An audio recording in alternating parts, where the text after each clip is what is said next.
পৰাগ দাস এও আমাৰ গাঁৱৰে সন্তান পৰাজিতা কৃষ্ণে এটিৰ শ্ৰীনাদীৰ পৰা সুদূৰ উত্তৰাঞ্চলত অৱস্থিত কেদাৰনাথ মন্দিৰলৈ তেওঁ চাইকেলেৰে ভ্ৰমণ কৰি গৈ মন্দিৰ দৰ্শন কৰি আহিছে। গতিকে এই সুযোগতে আমি তেওঁ আৰু উৎসাহী হওক বুলি আমি চিনাদি চিডিউল গাঁও উন্নয়ন সমিতিৰ তৰফৰ পৰা এখন ফুলাম গামোচাৰে সম্বৰ্ধনা জনাবলৈ আহিছোঁ। সম্বৰ্ধনা দিয়াৰ বাবে আমি নয়ন দাসক আহ্বান জনাইছোঁ।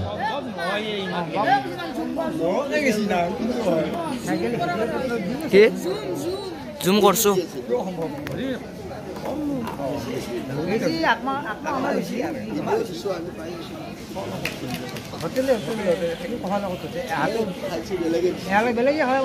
ভৱিষ্যতে তুমি আৰু এনেকুৱা দুঃসাহসিক কাম কৰাৰ তোমাৰ লক্ষ্য আছে নেকি? লক্ষ্য মানে মোৰ উদ্দেশ্য এটাই, মানে মই এটা নাম কামাব বিচাৰিছোঁ। মানে সেই নামটো হৈছে মই চাইকেল এখনেৰে নাম কামাব বিচাৰিছোঁ। বৰ্তমান মই বহুতে চাইছে আনিছোঁ ভিডিঅ', মানে কেদাৰনাথলৈ যোৱা মোৰ ভিডিঅ' বহুতে চাইছে। কিন্তু মই আৰু এটা নাম কমাবলৈ গৈ আছোঁ, মানে চিনাদিবাসী ৰাইজৰ কাৰণে এটা মানে ভাল কাম বুলি ক'ব লাগিব।